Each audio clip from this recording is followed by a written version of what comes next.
Good afternoon, everyone.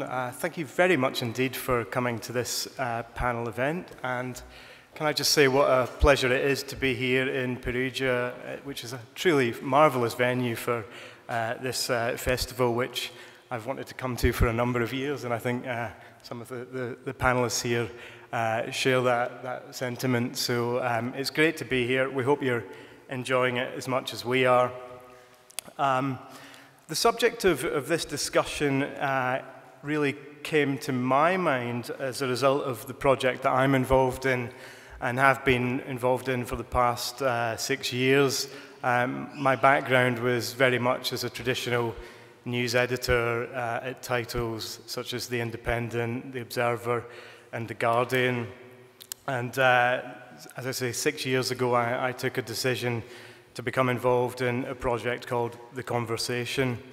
And what attracted me about the concept of The Conversation, which was born in Australia, was that it brought together specialist knowledge from the higher education sector, specifically academic experts, and paired that with editors, journalists who were used to working in a news environment.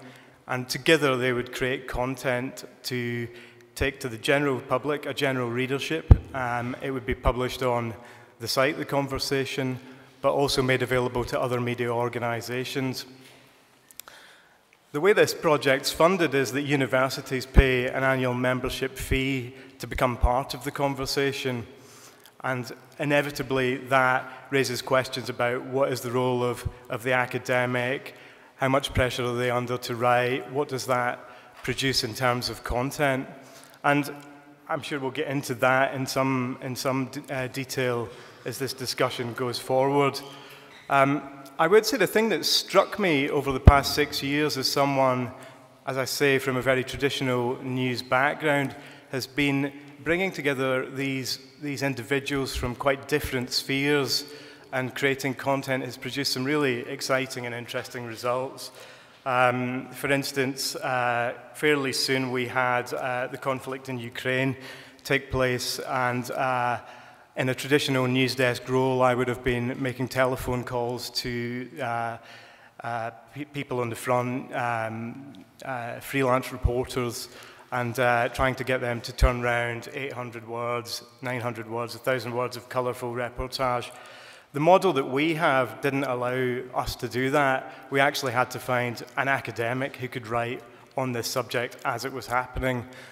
We were lucky enough to do so, and an individual called Adam Swain, who's a post-Soviet geographer, filed that 800 words to the news desk of The Conversation. And what you had was a wonderful piece of reportage, but infused with 20 years of knowledge of the post-Soviet world. And that was, I think, possibly the first moment where I realized that this was us being forced down a road by the model that could actually produce genuinely different and genuinely valuable content. Other examples followed quite soon afterwards. For instance, when the discovery of gravitational waves was made a couple of years ago, we were able to deploy some of the finest minds in physics and have them write for a general audience about the kind of dramatic discovery that had been made. And similarly, the current Brexit debacle in the UK provides political scientists with a great moment to display their wares via our project to the wider world. I don't want to just talk about The Conversation, though. I really want to get to the nub of this discussion about what does different models mean to the production of content specifically. There's a lot of criticism of things like branded content. There's a lot of debate around whether foundations bring added value to new types of journalism. These are the types of issues that I'm keen that we will touch on today. I'm delighted we've got a fabulous panel to engage with this discussion. James Cusick is a fellow Scot. There is a bit of a stereotype about Scots that we can be quite negative and grumpy. Between us, we'll do our best to try and dispel that stereotype, but forgive us if we spill over occasionally.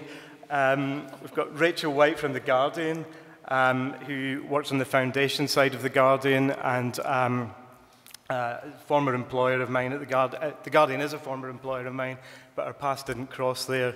And I think some of the exciting projects that The Guardian's undertaken in the last couple of years, we're going to hear a little bit about today. And last but certainly not least, Emma Lofgren from the Local Sweden. The Local Europe is an English language project which publishes online to an Anglophone readership, but largely expat leadership. But she's going to tell us a little bit more, a bit about that, a bit about how it's funded, and some of the different conflicting, perhaps, factors that come into play when deciding what to write about, what not to write about. So, Emma, would you mind if we started with you, and if you could just tell us a little bit more about the Local, and maybe in particular the Local Sweden, and how you fund your great journalism? Right, so it's good to be here. Thank you for inviting me. So for those of you who don't know what the Local is, I'll give you a bit of context. More people in the world than ever before are living abroad. And we tend to talk about we mostly tend to talk about people who have to move country because they have no other choice. But a lot of people choose to move abroad for love, for work, whatever. And in the EU alone, in the past decade, the number of EU citizens living in another member state from where they were born has doubled to 17 million. And this group of people, they face challenges and opportunities that the native populations in the countries don't necessarily face in the same way. But yet, very few media outlets actually write for these people. So that's where the Local comes in. So, like Stephen said, we had 9 different country sites across Europe, and I work for the Sweden one, and we write in English for an English-speaking audience about our various countries, whether it's France or Italy or Sweden. And how much do you want me to keep talking about membership? I think specifically, how do you fund the journalism? Because I think what's interesting about the Local is its longevity. It's been around for, I think, 15 years. Yeah. You've built a good reputation, a solid reputation for producing interesting and useful content, and you've managed to sustain that. So we've got 4 different funding legs. We've got a jobs site for people to help them start their careers in the countries, programmatic ads, and native advertising. And those 3 things, and especially native advertising, had long been the sort of funding model that the Local relied on.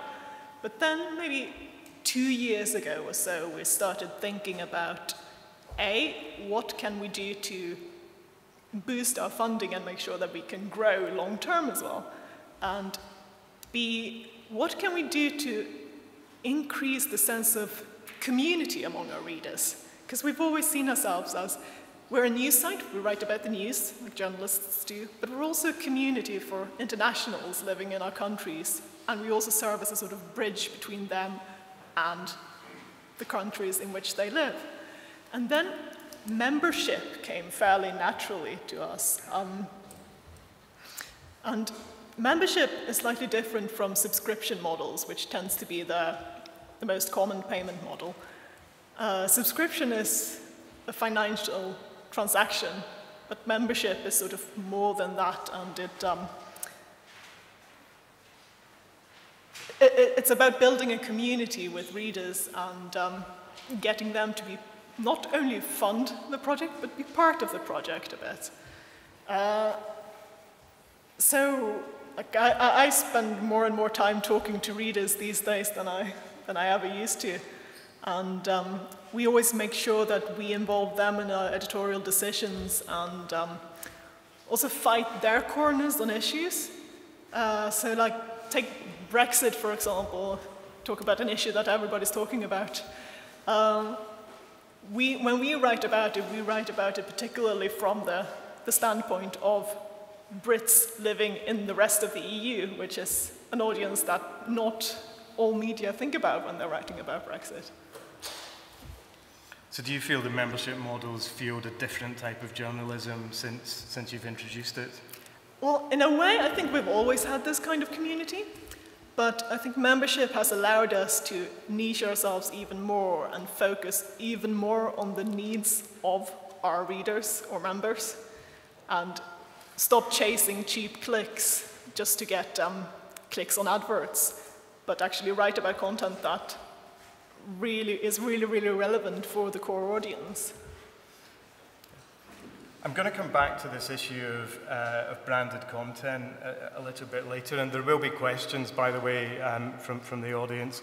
But we're just going to have a little more introduction from each of the panelists. So, Rachel, would you mind saying something a bit about the Guardian's model, and perhaps how what you're doing is actually bringing a significant change to the Guardian's model and how it sustains its business? Sure.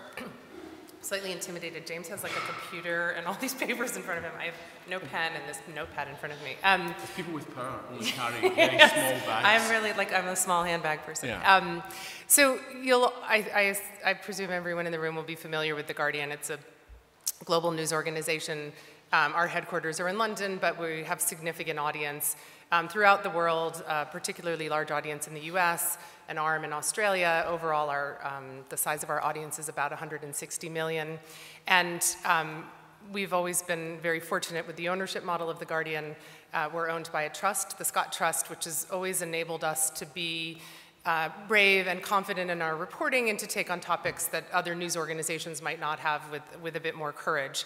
I think it also is a model that lends itself to thinking more creatively about the ways in which we might support our journalism. That's partly because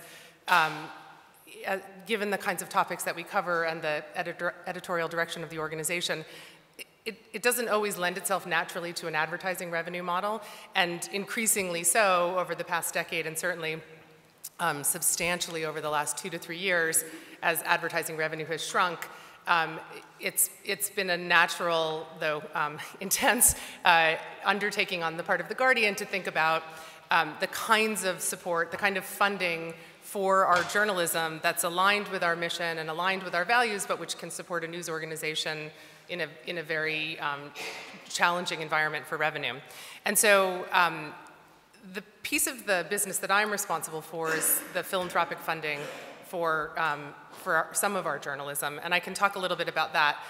Another significant piece of the way we are supporting ourselves and the fastest growing part of our revenue at The Guardian is reader contributions and membership, which I won't speak to too specifically, but if I need to, I'm going to call on Amanda Mickle, who is the Guardian expert and the leader on this. But those two things, I think, eventually will begin to have more interplay than they do now. For philanthropic support at The Guardian, I've now been at The Guardian about 4 years, and the philanthropic program precedes me, or philanthropy at The Guardian precedes me by about 2 years. But a couple of significant grants for important journalism had come in that led our then editor-in-chief, Alan Rusbridger, and others in The Guardian to wonder if philanthropic support could play a role in supporting some of the editorial priorities of The Guardian that don't lend themselves to commercial revenue opportunities. Those are things like modern-day slavery, or the toughest bits of climate change, or factory farming. I mean, really tough subjects that are really Guardian subjects, but are not necessarily commercial subjects. And so, sort of with a big grant from the Gates Foundation for our global development work, and another grant from Rockefeller for a site called Cities, I came in to just explore the possibility to work closely with Editorial, really to test the proposition of whether we felt, whether we could actually execute it. For us, it was most important that because this would sit at the heart of our editorial agenda, this would be entirely editorial, this is entirely editorially independent content, and so therefore we needed to ensure that our journalists felt comfortable with it, that we had governance and guidelines in place that would put checks and balances in place to ensure that we were all, we all recognized, I recognized that it's easy to say I would never cover that topic until someone offers you money and then you think, well, maybe I would cover that topic. And so putting in a very specific and rigid structure around that was important. And what I can say is that, the program really has grown over these years. It's not a huge program, though. So It's about $6 million this year. It'll probably be $7 or $8 million next year. If we're very, very, very lucky and successful, against the overall budget of the Guardian, this is not the way you support a global news organization, but it is part of the way that we can think about supporting some of our highest editorial priorities and putting more resource behind those things in a way that drives impact, amplifies issues, meets some of the interests or many of the interests of our readers, and hopefully contributes. I think when we think about the kinds of revenue that supports our Guardian journalism, more and more we want to find the ways that those things overlap and interlock with each other and mutually reinforce and support each other. And so we're starting to think about those things. Thank you, Rachel. I should have said that James has actually got quite a broad background from the world of broadcast to print journalism and is now an editor and writer with openDemocracy, so very much straddles the old funding model and the new. I'm hoping you can talk a little bit about the differences that you find in your new role and what sort of opportunities that affords you sure. in a way that weren't always open in the past. Sure. We're talking about new model, new journalism, and different content. And what different content usually means is different influence. And different influence usually means different commercial influence. And that means, Stephen's already mentioned that the old economic model that functioned for a large number of years is now bust. And although we're asking about commercial influence, I think we're really asking a very basic question, and that is, how easy it is to have news content paid for outside the editorial sphere. Now, traditionally in most newspapers, the idea of investigative journalism is a very expensive process. It means small number of journalists, large number of hours, and an unsure outcome at the end. And in an economic model where resources are tight, those kinds of things are difficult to sustain. I can count the number of investigative teams that work in the UK, and it's a handful of journalists that would involve themselves in a longer project. So when I left The Independent and moved to openDemocracy, it was with the idea that we would look at commercial influence in Europe and not just in the UK. Now, behind what we were looking at was one figure, and it meant that over the last 8 to 10 years, £1 billion of revenue had disappeared from the UK print industry. £1 billion. It disappeared out of an economic model. And you either function as you did before with less resources, or you pretend that you can just continue as normal. Now, the assumption here is that we've got new models, traditional advertising no longer works. And I spoke to one senior advertising guy in London, senior executive of a big multinational company, and he basically said that, unlike David Ogilvy, who's one of the gurus of advertising, the public resent knowing that they're being tricked, so best not to tell them. And what that means is sponsored content and branded content is slightly strange, new entity into the way that journalism is funded. And we're talking about different content and different funding. The survey that we carried out in Europe was trying to look at the way that commercial influence almost hits. Sorry, I had it all written on my screen here. Commercial influences hit certain newsrooms. And we had, a survey that went across, I think, 40-odd nations, got about 400 replies back. And basically we find that journalists were unsure about where their next story was coming from, unsure about what their proprietors wanted, a number of issues. In terms of its model, it was a third of the people that came back to us in their newsroom said that they had been instructed not to criticize a company or person that had a commercial or an invested tie in their company. Now that's different to Rachel. Rachel's talking about philanthropic money coming into an organization, and that, if you like, must be kept slightly separate from everybody else. 1 in 3 said their news outlets were less critical of their commercial partners. Now this is a different era we're in. We're in an era where the old model is broken and there's new funding available. New funding, as Stephen has mentioned, means new contents, new structure. But when a third said that their line editor had altered the focus or the tone of a story, and when individuals or organizations with a commercial relation to them were affected by these decisions, it means that newsrooms are not functioning the way that they used to function. You either get used to that or you leave, or you're too young and you don't know how to object, or you're too old like me or very old like me, and you then object to the way things are going now. In the Independent, near the end of the Independent, I had one particular lengthy story where a former cabinet minister was involved in a kind of fairly unsavory part of his life. He was involved with a prostitute, a sex worker. We wanted to know what, and not that we had found out that this was the story. We'd found out that every other newspaper knew about this story, and we wanted to know why he wasn't publishing it. The reason he wasn't publishing it was he was critical to the way that newspapers were going to be regimented or a new regime of control or regulation, and they kept quiet. And it's that kind of the idea that it's not what you know, but it's what your proprietor or what your influence or what your commercial partner wants that's the part of this new regime. So at openDemocracy, we did a similar idea. We had taken this survey and then started to look at commercial influences inside the UK, and not to our surprise, rather, we found one fairly standout story, and that concerned London's evening newspaper, the Evening Standard, the one edited by George Osborne, who involved themselves in a 3 million money can't buy campaign. It basically involved Google, which I found funny, because Google had just spent £150 million or €150 million on the European Media Initiative, which said they were looking out for influences or unspoken influences in journalism. And then we're spending £500,000 of their own money to make sure that they got good branding, good comment, and good coverage in the Evening Standard. This was I said it was a £3 million project, 500,000 each for 6 companies buying into something called London 2020, completely unbranded. And what that meant was Londoners don't know what they're reading, they don't know who's paying for it. And if you take that back to what I was saying as far as the European survey that we carried out, it means that the commercial influence in this new era means that it's not that journalism is at risk. I think it's at risk if you're picking up a paper and you don't know whether or not you're reading an advert or whether you're reading somebody's genuine work. Now that's different from philanthropy, and we can maybe get down to that later in the discussion.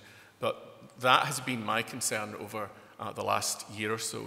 Just that new model, that new content, that different content, and the messages that gives to both the young journalist or inexperienced journalist working, or in fact the reader. And we're all here for one reason. We kind of assume that if we write something, somebody will read it and trust what we believe. Once that bond is gone, once that trust evaporates, we might as well go and do a different job. Thanks, Jim. 2 points on that I should probably pick up on. The first one being London 2020 and the Standard. Yeah. I probably should point out that they denied that it was an unbranded exercise, and I think that they claimed that it was a traditional branded advertising project. They claimed it was a traditional branding exercise, and they carried a 2-page interview with the boss of Uber saying it was the greatest company in the world at the same time as their license was being unquestioned. But at no point did any lawyer from the Evening Standard ever contact me and say, this is all nonsense and I think we should discuss it with the lawyers. Nothing happened. Everything that they've said is just in public. Now, the big problem for the Standard was we actually obtained the PowerPoint presentation that they gave to the individual companies. And if I can read the presentation. Not all of it. Not all of it. I'll give you one line of the presentation. That's fine. Is that all right? Yeah. Just the one line. It basically said, we'll give you this, this, this, and this, and by the way, this is money can't buy. And it's money can't buy. And we spoke to companies who were involved in one of the presentations. One of them was Starbucks. And Starbucks said, we said no. He said, and the Starbucks executive who turned up to it described it as PR death. PR death. So although they've said, Stephen, this is not branded content, and it was all up front. You would dispute that? I would dispute that, yeah. Talk about grumpy Scotsman. Indeed, it had to happen. But just to come back on the wider picture there, of course, openDemocracy and its very different platform, its new media platform, allowed you to embark upon this piece of work. It did, and we have like any kind of new media project, we have funders and a variety of revenue streams. We had funding from the Edesium Foundation. We have a part of openDemocracy called Russia. It's Russia, and it's basically it's a receptacle, I suppose, for lots of the Russian dissidents and in Russia and in the Ukraine. George Soros funds that. Now, the same accusations that I could make is, do we make everything that we do at openDemocracy transparent? And I would argue that we do, that our funding is fairly clear. In fact, whenever we've crowdfunded any project, we've made sure everybody knows where the money is coming from. And I'm not suggesting at any point that in a new economic model, none of this should be allowed, and we should all stay in this almost biblical church and state separation and everything will work properly. I don't believe that for a second. What I do believe is if you are going to go down the branded sponsored content route and you're going to take that money because your economic model requires it, just make it clear that that's what's happening. I'm watching one of my old independent colleagues here smiling at me because he knows me as just a straightforward reporter who's as useless and as decent as every day that comes. But that's the way I am. Thank you. Emma, would you mind talking a little bit about how you manage sponsored content at the local and how you ensure that it doesn't, or perhaps it does, influence the editorial mission? Right, so there are different types in general of sponsored content that you can talk about. There's editorial content that is sponsored by an outside sponsor, which we don't do so much at the local. And then there's native advertising, which is a commercial journalist writing an advert for a company, which is part of our funding model at the local. But for us, I mean, we keep that completely separately. I work for Editorial, so I write editorial news articles. Then we've got commercial journalists who write commercial content. But, I mean, I'm from a print journalism background before I came to work for the local, which is online. And I remember, like, the newspapers that I used to work for, you'd have the traditional adverts in the newspaper that look clearly different from editorial content. I mean, it's obvious that it's something different. But readers don't think of it as something different. They can't always tell it apart. They think of the newspaper as one big product. I used to get phone calls all the time from people who had read an advert in the newspaper and was wondering about the opening hours of a shop somewhere, and then got angry with me when I couldn't answer it because it was in your paper. So what I would argue then is, why not instead bring the advertisers on board, be true to, decide what your values are as a newspaper, and then bring on board only those advertisers that support those values. I mean, we handpick, I say we because I'm here representing the local, but when I work, I actually don't deal so much with advertising. But why not, like, we handpick our clients just as much as they pick us. So we pick only clients that support the local's values or produce products that are highly relevant to our audience, and then sort of fit the whole brand. And would you say that it's very clearly distinguished, the branded content or the sponsored content from the general editorial content? More so than in the old days of print? I would say it's just as distinguishable as in the old days of print. It's marked up as sponsored content. It has, a different color background, that sort of thing. It says this article was produced by the local's commercial studio and it's sponsored by so and so. So in that sense, I say it's clear. But again, the reader doesn't tend to make that distinction. Thank you. We've got about 20 minutes to go. I'm keen to hear questions from the floor. We already have a hand up. I wonder if we might, we'll just take them one by one then. This gentleman in the second row, please. Emma, could you tell us, you spoke about the criteria regarding native advertising and branded content. is that a rule across the 9 editions of the local? And if so, how much revenue, proportionally, if you don't want to tell the total amount, is thanks to that and thanks to, let's say, other commercial things? So just to know what that model really is.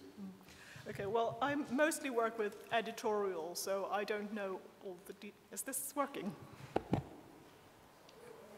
Okay, it's working, okay. I suddenly couldn't hear myself in the background anymore. So I don't know all the details about exactly what I can tell you is that membership revenue now accounts for 1/5 of our total revenue. So that's growing more and more.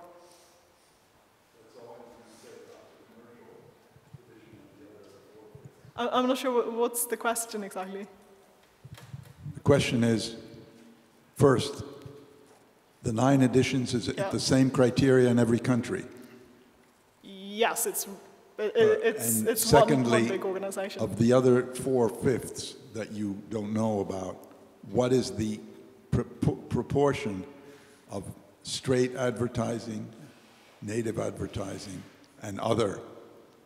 Well, I don't know the exact proportion. Native advertising is quite big. We've got lots of good clients that we've worked with for a long time.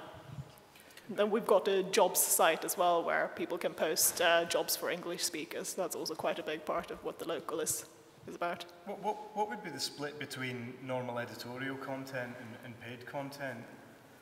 Do you know roughly? I mean, are you talking, is the vast majority of local content normal editorial content with a minority of paid content? It's hard to say. I mean, we've got more editorial content to be sure, but it's a bit different depending on the sites because in Sweden, the local was founded in Sweden and it's been around in Sweden for 15 years, whereas some of the other sites are a lot newer and we haven't established sales teams in those countries yet, so they haven't managed to sell as much advertising to those country sites as we have in Sweden. Can I give you a kind of wider, just very, very quickly, a wider picture? In sponsored content and native advertising in the UK is now worth 509 million. That was in 2014. It's currently got a 22% share of the market.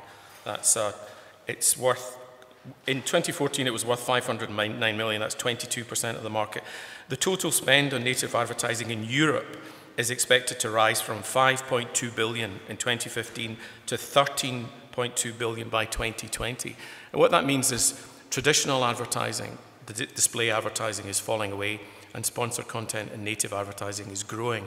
Now, in the United States, it's a much more advanced organization than we have. But for instance, in the Daily Telegraph in the UK, they currently have a division of the Daily Telegraph which they claim is both advertising and editorial.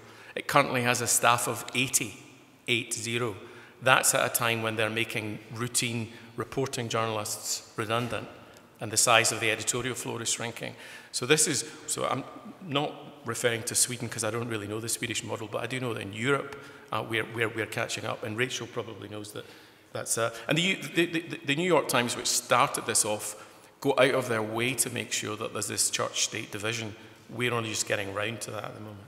Well, I can tell you just approximately we've got about 10 editorial journalists and 2 commercial content journalists. Across the network. Across the network, yeah. I would say, without particular expertise in this for The Guardian, I would say, it's just important to keep in mind that all advertising revenue is in decline, whether that's banner advertising revenue or branded or sponsored content revenue. But the other thing is that we do, at least in the US, we see a decline in sponsored content on the site. It's not as much value for the advertiser as they had anticipated it would be. And so, I think the advertising market is in a constant state of flux and shift. But I'd be curious to know what the figures look like post-2020 as we are so close to 2020. But Enders Analysis, E-N-D-E-R. Enders Analysis is a media analysis company in the UK. E-N-D-E-R-S. That 22% is a pretty dramatic figure. So 22% of all ad spend. All ad spend. Hi, I have a question to Emma and also maybe to Rachel. You said that you are involving your members in editorial decisions. Could you say a little bit more about how you do that and whether there has been any challenges in it? And then also same to you, Rachel, if Guardian is involving members, or I mean audience, public, in decisions, and if not, why not in the editorial decision? Thank you. I'll give you an example from Sweden. So one of the big issues that our readers in Sweden have told us that they want us to write about is the Swedish labour market. Sweden, sorry, I have to go into background a bit as well, because maybe not everybody is familiar with the situation in Sweden, but Sweden likes to think of itself as very international, and everybody speaks English, and it's so easy for foreigners to come to Sweden and work there. But it's not. The Swedish labour market is notoriously tricky for foreigners to break into. So this is something that's really, really relevant to our readers, and that the Swedish domestic media maybe don't write about as much.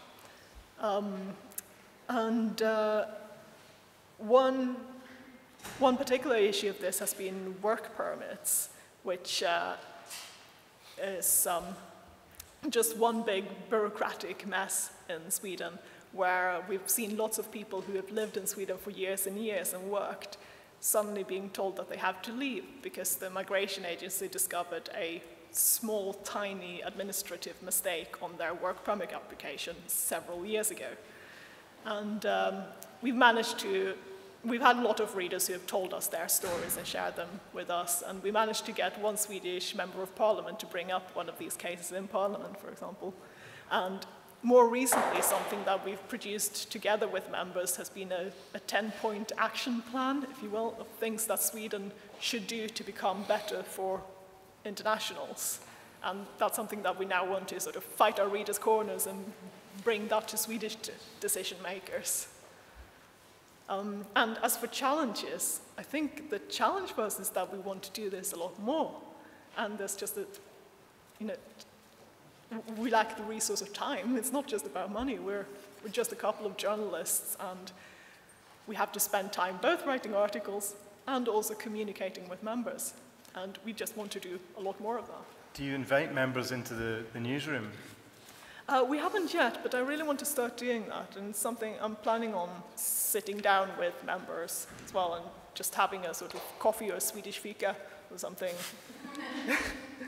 every month or every week. I haven't really thought it through yet, but it's something that we're definitely developing. Rachel?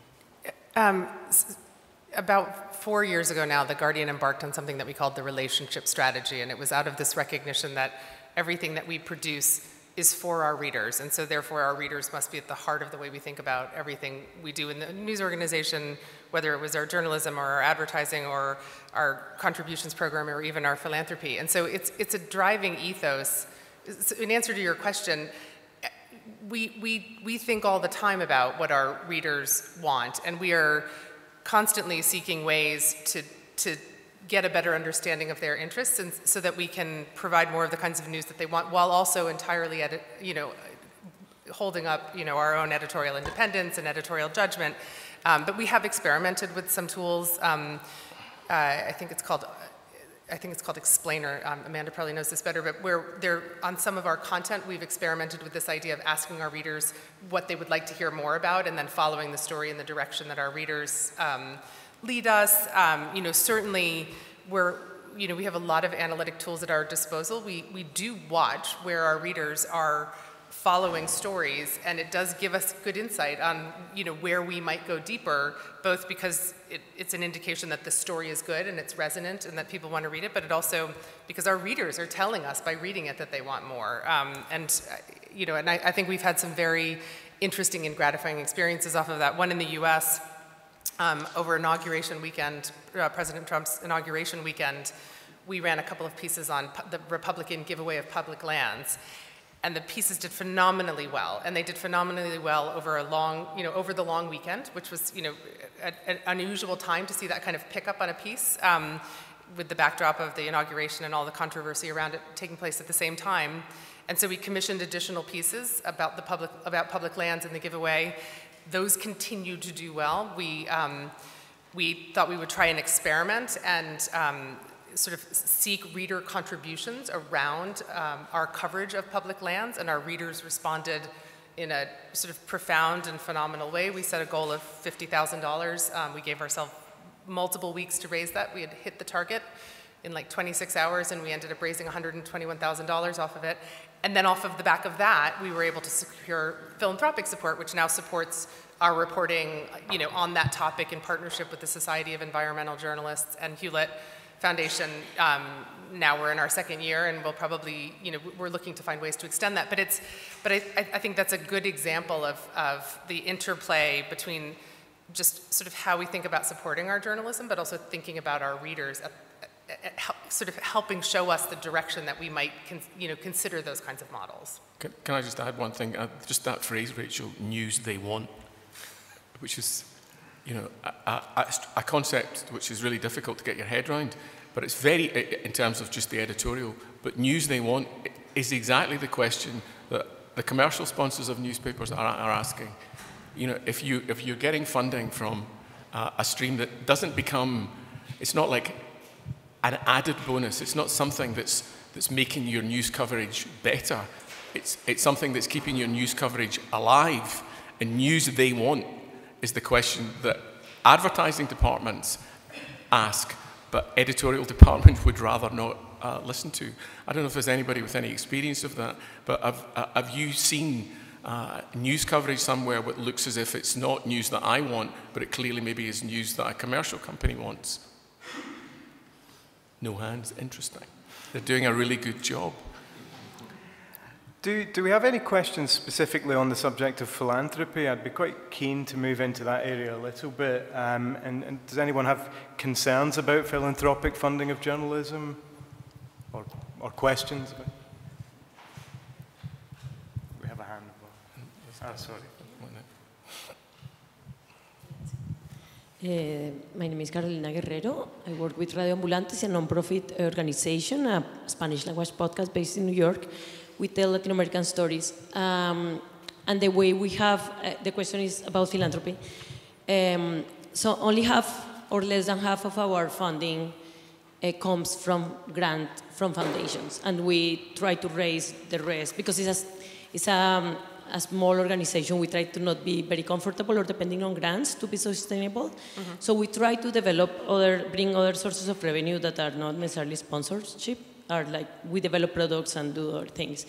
But the question is, now that we are growing, I'm thinking about the relationship between the philanthropic world and like new ventures. And I don't know if you can tell me more about the structure, the business, the company structure at The Guardian. When you receive grants, how do you manage the grants and the other money?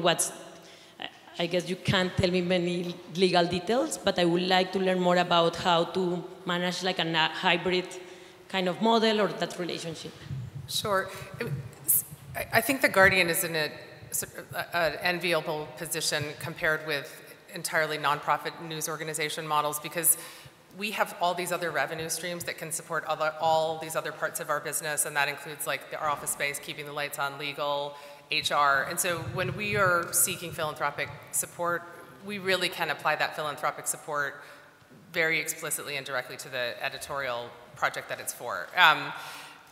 I guess just to like give a little bit of context about how we think about the philanthropy. I mean, we always start from the standpoint of would we have reported on this anyway? Is this a topic that is meaningful to us that we would report on? And we're very clear about the areas in which we would want global development, inequality, climate and environment. I mean, these are big topics, but we want to be clear about the kinds of things where philanthropic support could be beneficial. And then we enter into, I mean, it's almost exhaustingly lengthy process of evaluating these philanthropic projects. We have now appointed a philanthropic editor in the US and another global philanthropic editor in the UK who oversee all of the philanthropic projects in those places.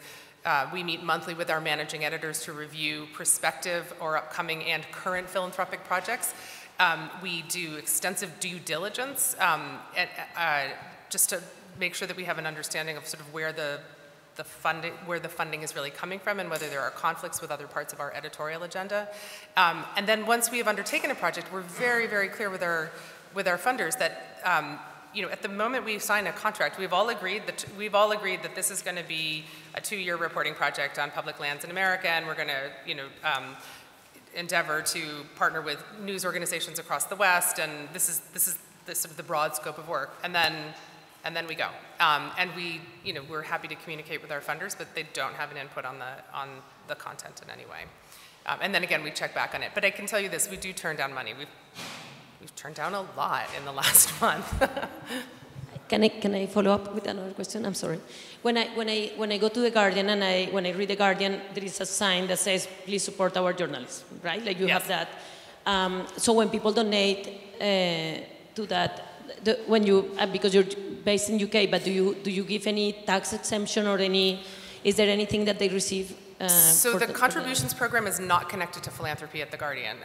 It's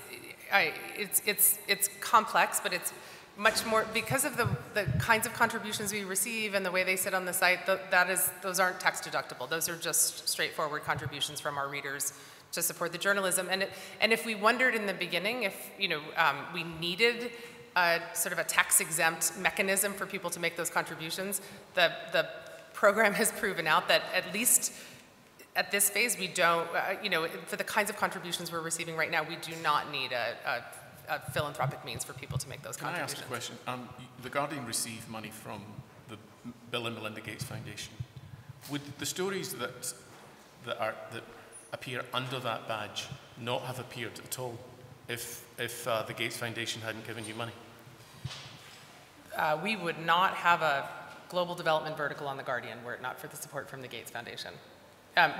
We certainly would have reported on global development stories, but we were not reporting at that scale. And if you think of if you think of 7 years ago when we undertook that site, with the support from the Gates Foundation and the financial situation we were in then, and the financial situation we find ourselves in now in the whole industry, there's no chance we would be reporting at that scale without the support from the Gates Foundation. It's fair to say it allows you to report a theme that you're interested in a much bigger scale and in greater depth. Right. And for us, it also allows us to engage different parts of the news organization. Our foreign desk contributes to that. That funding is some of the last remnants of travel budget in The Guardian right now that allows us to send reporters, on longer-term reporting projects. I mean, we would do it anyway, but we couldn't possibly do it at the scale that we do it at without the support.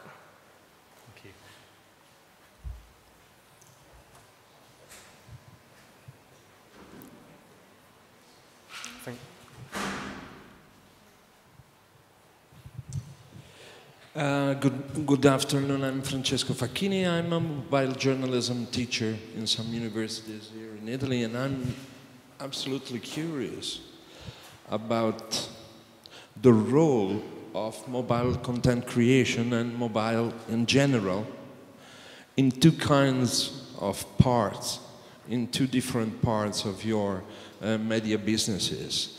I mean, in the production, in the productive part, and in the interaction part with your audience. Because I am seeing, I am studying, I'm researching about it, that interacting with the audience as the smartphone as a center, like medium for interaction, and could create some economic value on it.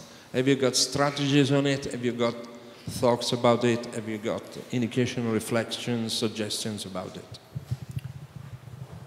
Do you want to take up the smartphone issue? I'm not sure exactly what the question was. Basically, you want to see more investment in smartphone No, if the smartphone in general, like a production gear, as I'm doing now, or an interaction gear with the audience, is part of your reflection about how to create economic value, because I think that there are many movements on this direction. And I would like to know if you have one strategies on it, if you have something like awareness on it, or if you do something about, okay? So I would I don't think anyone on this panel is qualified to answer that question. I mean, I think we all recognize that mobile is an incredibly important tool to access journalism, but that's probably for a different team. I think about 70% of openDemocracy's output is read first on a mobile phone, but and that's a matter of fact that creates value. Yeah, and it would, you know, I've watched it before where people think that you can engage in citizen journalism quite quick, and that a mobile phone will be out there and you can film and you can send it back, and you can. And it never quite works as easy as that. It depends on what standard you particularly want. All I know is that every time I go away for a week or anything and can come back, I'm guaranteed that something new has happened on a mobile phone that I didn't really think was possible beforehand. And also, every newspaper, which is an ancient technology, the New York Times produced a sort of 8-page pullout last week, where it was basically very large pictures of their print room, and it looked like something from another era. So in place of that, we have an online world which newspapers have been very slow to react to, but are getting there. I think The Guardian got there quicker than most. And once you've decided that your future lies online, then anything is possible, everything is possible. I mean, I think I spent 6 months at the BBC as a very young trainee learning how to shoot news, 6 months, and I was given a 2-day training course in a newspaper about how to film using a mobile phone, and what you learn from the two things are completely different. So it just, all online is going to change at all point, and I guarantee that by the time you finish your research, it'll be out of date. Thanks. We're almost out of time, but I think there's time for one more question, and you've had your hand up for quite some time. Thank you. My name's Emily Kurtz. I'm an environmental journalist from New York, and just to go way back to that question of commercial influence very quickly, I mean, living in New York, I would say we're very challenged to get any reporting on real estate that isn't being influenced by the commercial interests of the industry, so among other topics, but especially there. I wondered whether you're studying at openDemocracy the impact of the billionaire ownership of news outlets. I mean, because I feel like this, you know, in the US at least, we're becoming prisoners of this like wish list of, you know, outlets we'd like to see get bought out by the next millionaire, and yet I think you also see the impact of, say, Jeff Bezos on the reporting about Amazon. Yeah, very quickly, we're not in a new era. In the 30s, the 40s, and the 50s, there was a dominance of the Beaverbrooks or the Harmsworths or all of those people. The news outlet, control of news and control of power is very much the plaything of the rich man, and nothing has particularly changed in that. So swap Beaverbrook for Bezos or swap Rupert Murdoch for somebody else. It just means that newspapers have always had that. And that means that the commercial content and the commercial influence and the power are almost similar. We're just looking at movements on the chess piece and a new way of doing it. And it's still about the idea of control of that to make sure that you're not reading what somebody else is reading. And you know, although this phrase news they want, readers are still open to what news they're given, and then the reaction takes place. And I'm never sure which comes first, working in a newsroom and working at the BBC. You either report what's there as the best you can, and you assume the reader wants it, or you do something else. And then when you get to the fringes, it's maybe about what do they need. But that idea of power that you just mentioned is something that media has been, we've been wrestling with this for over 100 years, and I don't think it's going to change.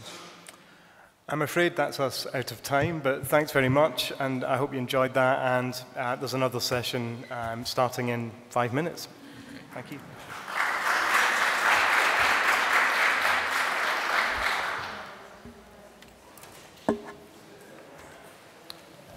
Thanks very much.